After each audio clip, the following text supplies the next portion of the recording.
नमस्कार। आज हम सुप्रीम कोर्ट के एक हालिया फैसले की गहराई से बात करने वाले हैं, जिसने काफ़ी हलचल मचाई है। जी हाँ। हमारे सामने है सुप्रीम कोर्ट का 1 सितंबर 2025 का निर्णय, किरण बनाम राजकुमार, जीवराज जैन और अन्य। हाँ, ये एक महत्वपूर्ण केस है। मामला थोड़ा पेचीदा है। जी, इसमें अग्रिम जमानत है, SC/ST एक्ट की सख्त धाराएं हैं बिल्कुल। और सबसे दिलचस्प बात, हाई कोर्ट और सुप्रीम कोर्ट के बिल्कुल अलग-अलग नजरिए। जी हाँ, ये कंट्रास्ट काफ़ी ध्यान खींचता है। सोचिए, हाई कोर्ट ने SC/ST एक्ट के इतने गंभीर आरोपों के बावजूद जमानत दे दी, हाँ, लेकिन सुप्रीम कोर्ट ने कहा बिल्कुल नहीं। हाँ। तो ये जानना वाकई जरूरी है कि भाई कानून इतना सख्त है, फिर भी ऐसा विरोधाभास क्यों हुआ सही बात है। और सुप्रीम कोर्ट ने इसे कैसे सुलझाया। चलिए, आज इसी कानूनी गुत्थी को थोड़ा खोलकर समझते हैं। जरूर। तो कहानी शुरू होती है एक FIR से। हुँ। तारीख थी 26 नवंबर 2024, परांडा पुलिस स्टेशन, जिला धाराशिव। FIR number 20552024। हाँ, और घटना बताई गई है एक दिन पहले की, यानी 25 नवंबर सुबह करीब 11 बजे। जी। शिकायतकर्ता हैं किरण, जो इस केस में अपील करता भी हैं। वो और उनकी मां मोहिनी घर पर थे। हुँ, तभी आरोपी राजकुमार जैन, जो प्रतिवादी नंबर 1 है, कुछ और लोगों के साथ उनके घर के सामने आ गए। अच्छा। झगड़े की वजह, FIR में लिखा है कि पिछले दिन जो विधानसभा चुनाव हुए थे, उसमें वोटिंग को लेकर कुछ बात थी। यानी चुनावी रंजिश का एंगल? FIR तो यही कहती है। आरोप है कि आरोपी इस बात से नाराज थे कि शिकायतकर्ता के परिवार ने उनके हिसाब से वोट नहीं दिया, हुँ, और यहीं से बात बिगड़ी।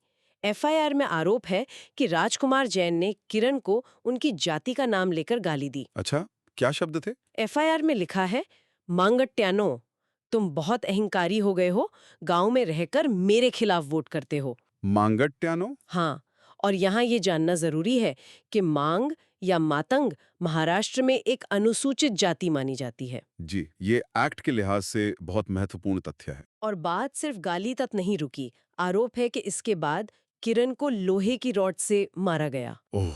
कहाँ चोटें आई? सिर और पीठ पर। लिखा है कि वो गिर गए।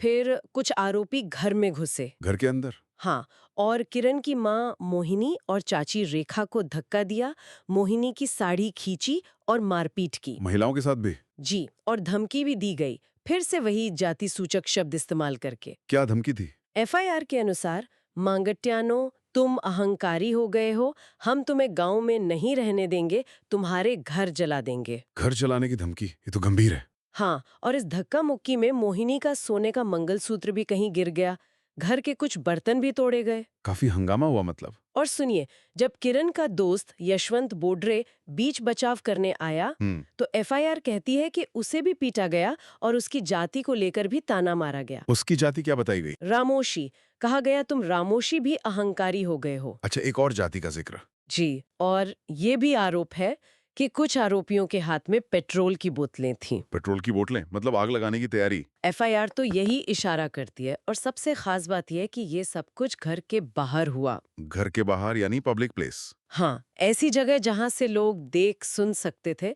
जिसे कानून में कहते हैं पब्लिक व्यू। जी, ये पब्लिक व्यू वाला पॉइंट SC/ST एक्ट में बहुत मायने रखता है। बिल्कुल। तो इन्हीं सब आरोपों के आधार पर भारतीय न्याय संहिता और खास तौर पे SC/ST एक्ट की कई धाराएं लगाई गईं। कौन-कौन सी धाराएं? एक्ट की धारा 310, 31R, 31S और 31WI।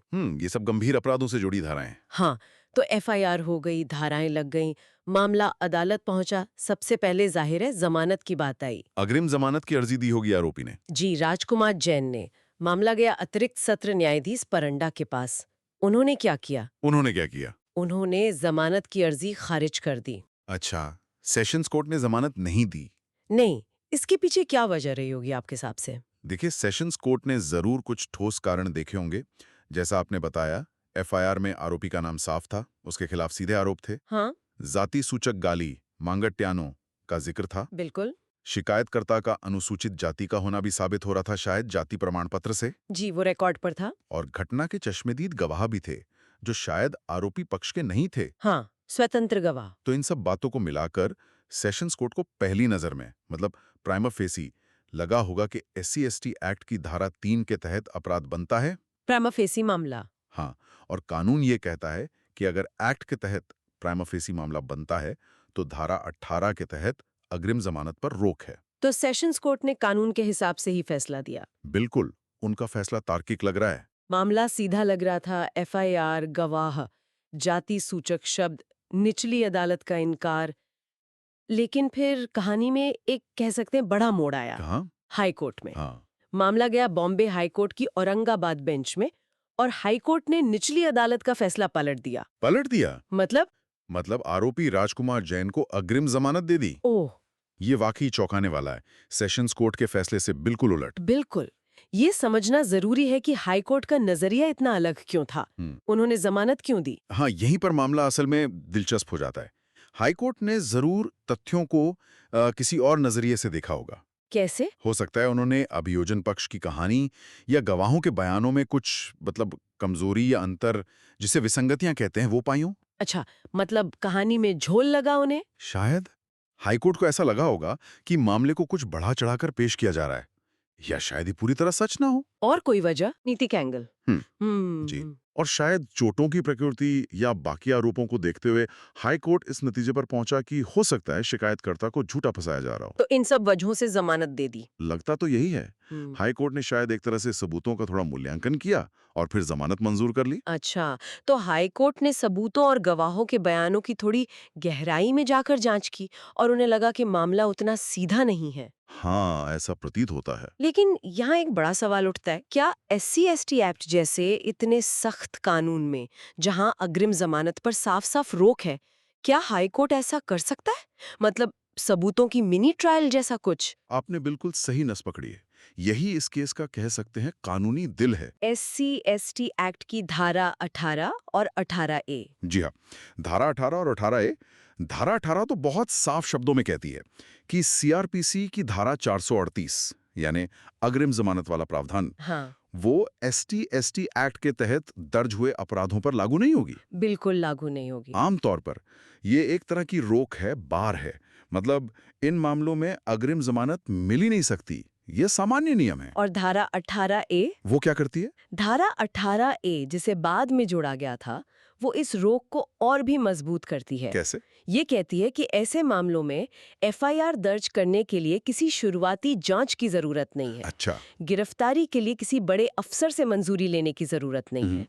और सबसे अहम बात, किसी भी अदालत के किसी भी पिछले फैसले या आदेश के बावजूद धारा 438 यानी अग्रिम जमानत इन मामलों में लागू नहीं होगी। बाप रे, ये तो बहुत ही सख्त प्रावधान है।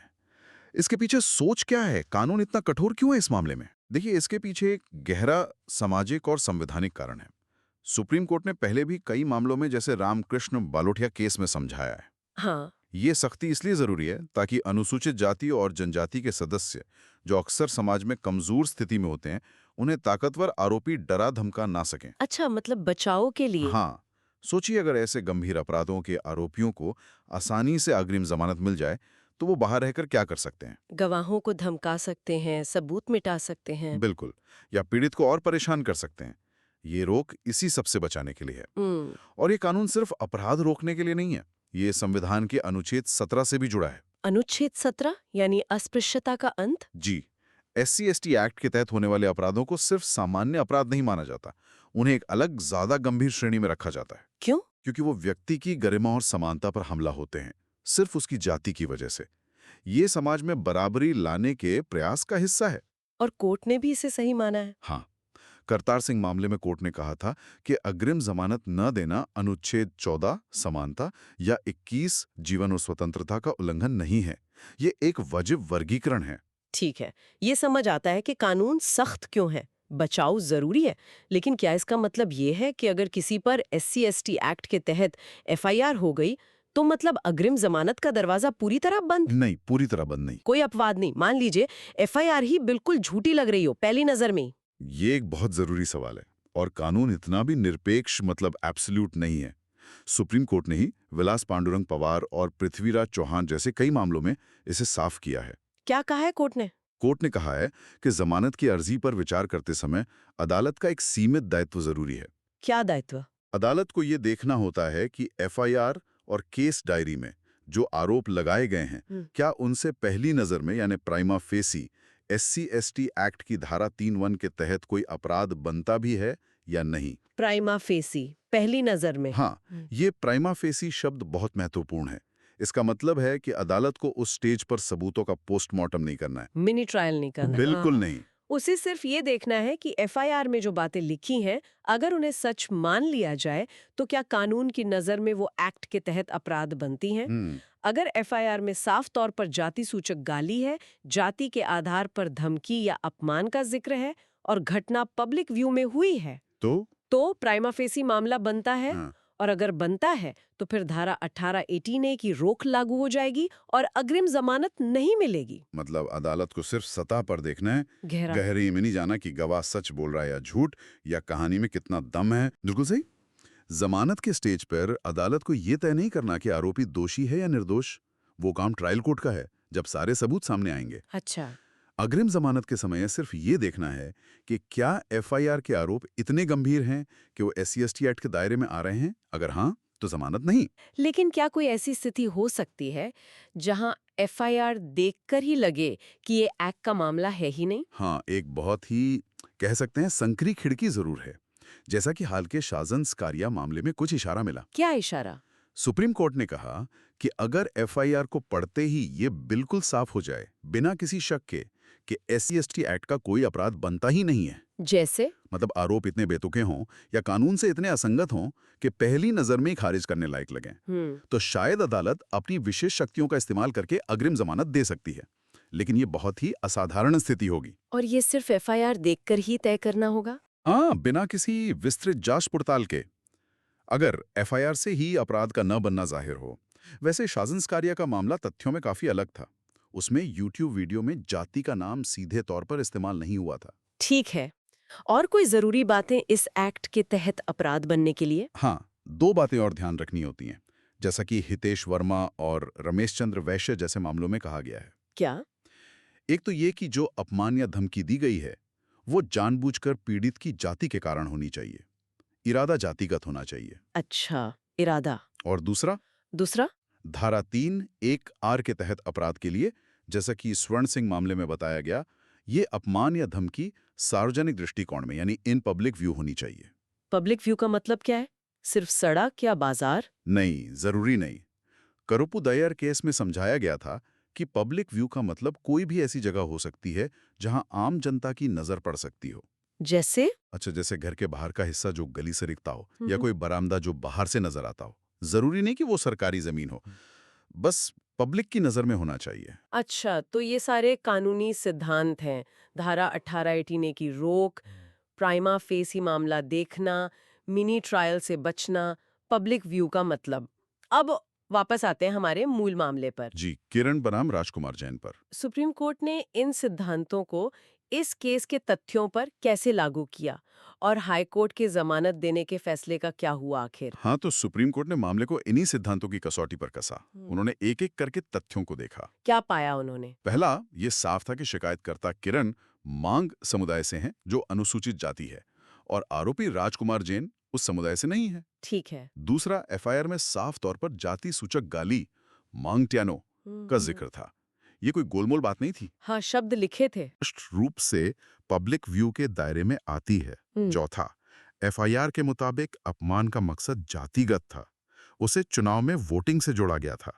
ये धारा 3(1)O की शर्तों को पूरा करता है। ओके। पांचवा, पब्लिक व्यू में अपमान और धमकी दी गई, जो धारा 3(1)R को आकर्षित करती है। ठीक। छठा, पब्लिक व्यू में जाति के नाम से गाली दी गई, जो धारा 3(1)S के तहत आता है। जी। और सातवां, महिलाओं के साथ धक्का मुक्की, साड़ी खींचना जैसे कृत्य भी हुए, जो शायद धारा 3(1)W से संबंधित हो सकते हैं।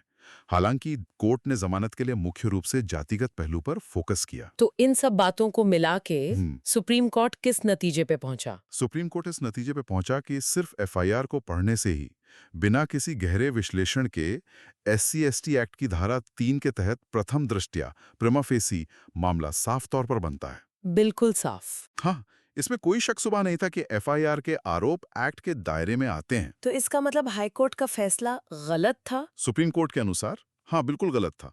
सुप्रीम कोर्ट ने माना कि हाई कोर्ट ने जमानत देते समय गंभीर गलती की। क्या क्या गलतियां? पहली गलती ये कि हाई कोर्ट ने गवाहों के बयानों का मूल्यांकन किया, उनमें विसंगतियां ढूंढी। ये काम जमानत के स्तर पर नहीं किया जाना चाहिए था। ये एक तरह का मिनी ट्रायल हो गया। दूसरी गलती, हाई कोर्ट ने एफआईआर में साफ दिख रहे प्राइमा फेसी मामले को नजरअंदाज कर दिया। जो आरोप थे वो सीधे एक्ट के तहत आ रहे थे। और तीसरी? और सबसे बड़ी गलती, हाई कोर्ट ने SC/ST एक्ट की धारा 18 और 18A द्वारा लगाई गई स्पष्ट कानूनी रोक की अनदेखी की। मतलब कानून की रोक को नहीं माना? हाँ, सुप्रीम कोर्ट ने कहा कि जब प्राइमा फेसी मामला बन रहा हो तो धारा 18A लागू होती है और अदालत के पास अग्रिम जमानत देने का अधिकार ही नहीं बचता, जुरिस्डिक्शन ही नहीं होता। अच्छा। इसलिए हाई कोर्ट का जमानत देने का फैसला न सिर्फ गलत था, बल्कि वो एक क्षेत्राधिकार संबंधी त्रुटि यानी ज्यूरिसडिक्शनल एरर भी थी। ज्यूरिसडिक्शन एरर मतलब वो अधिकार इस्तेमाल किया जो था ही नहीं? बिल्कुल, आसान शब्दों में यही मतलब है। उस स्थिति में कानून ने हाई कोर्ट को वो अधिकार दिया ही नहीं था। तो आखिर में सुप्रीम कोर्ट ने क्या आदेश दिया? जमानत का क्या हुआ? सुप्रीम कोर्ट ने किरण यानी शिकायतकर्ता की अपील स्वीकार कर ली अच्छा। और बॉम्बे हाई कोर्ट का वो फैसला जिसमें राजकुमार जैन को अग्रिम जमानत दी गई थी, उसे रद्द कर दिया, सेट असाइड कर दिया। यानी राजकुमार जैन को जो अग्रिम जमानत मिली थी वो खत्म हो गई? हाँ, वो खत्म हो गई। लेकिन इसका मतलब ये तो नहीं कि वो दोषी साबित हो गए। नहीं, बिल्कुल नहीं।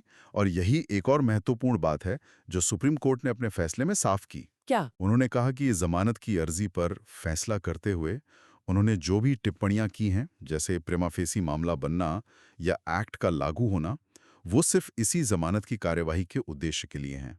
मतलब ये कि इन टिप्पणियों का असर मुख्य मुकदमे यानी ट्रायल पर नहीं पड़ना चाहिए। अच्छा, ट्रायल अलग चलेगा। हाँ, ट्रायल कोर्ट को बिना इन टिप्पणियों से प्रभावित हुए स्वतंत्र रूप से सबूतों के आधार पर मामले का फैसला करना होगा। ये टिप्पणियां सिर्फ जमानत तक सीमित हैं। ये पूरी चर्चा वाकई आंखें खोलने वाली रही। तो अगर हम आज की इस गहरी पड़ताल से कुछ मुख्य बातें मतलब टेक अवेज निकालें तो वो क्या होंगी? हाँ, जरूर। मेरे हिसाब से पहली और सबसे बड़ी सीख तो यही है कि SC/ST एक्ट की धारा 18 और 18A अग्रिम जमानत के मामले में बहुत बहुत सख्त है। जी, ये सामान्य नियम है। सामान्य नियम यही है कि जमानत नहीं मिलेगी। दूसरी बात, इस नियम का अपवाद बहुत ही सीमित है। बिल्कुल। सिर्फ तब जब FR पढ़ती साफ हो जाए कि एक्ट के तहत पहली नजर में कोई मामला बनता ही नहीं है, जो कि बहुत कम होता है। हाँ, असाधारण स्थिति में। तीसरी अहम बात जो सुप्रीम कोर्ट बार बार कह रहा है कि जमानत की स्टेज पर अदालतों को मिनी ट्रायल नहीं करना चाहिए। सबूतों की गहराई में नहीं जाना चाहिए। हाँ, और चौथी, इस खास केस में जो जाति सूचक गाली थी, घटना का पब्लिक व्यू में होना और वो वोटिंग वाला मकसद, जी, इन सब ने मिलकर एक इतना साफ प्राइमा फेसी मामला बना दिया था कि अग्रिम जमानत पर जो रोक थी उसे हटाया नहीं जा सकता था। बिल्कुल सही कहा आपने। ये मुख्य बिंदु हैं और ये हमें एक सोचने वाले सवाल पर भी छोड़ जाते हैं। क्या सवाल? देखिए, इस केस में तो FIR के तथ्य काफी स्पष्ट थे, गाली साफ थी, पब्लिक व्यू स्पष्ट था। तो सुप्रीम कोर्ट के लिए प्राइमा फेसी मामला तय करना शायद उतना मुश्किल नहीं था। हाँ। लेकिन सोचिए अगर किसी मामले में FIR के आरोप थोड़े धुंधले हों, मतलब गाली सीधे ना हो, इशारा हो, या पब्लिक व्यू वाला पहलू थोड़ा संदिग्ध हो, हाँ, ये हो सकता है। तब अदालतें ये संतुलन कैसे साधेंगी? एक तरफ SC/ST एक्ट का मजबूत उद्देश्य है पीड़ितों को संरक्षण देना, उन्हें जातिगत अत्याचार से बचाना। सही बात है। दूसरी तरफ ये भी तो सुनिश्चित करना है कि इस सख्त कानून का दुरुपयोग ना हो, किसी पर झूठे आरोप लगाकर उसे बेवजह परेशान ना किया जाए। हाँ, ये संतुलन बहुत नाजुक है। बिल्कुल, ये संतुलन साधना यानी कानून के उद्देश्य को भी पूरा करना और साथ ही व्यक्तिगत स्वतंत्रता की भी रक्षा करना, ये कानूनी व्याख्या की एक लगातार चलने वाली चुनौती है। सही कहा। ये देखना दिलचस्प होगा कि भविष्य में अदालतें इस नाजुक संतुलन को कैसे बनाए रखती हैं, खासकर उन मामलों में जहां तथ्य इतने स्पष्ट न हों।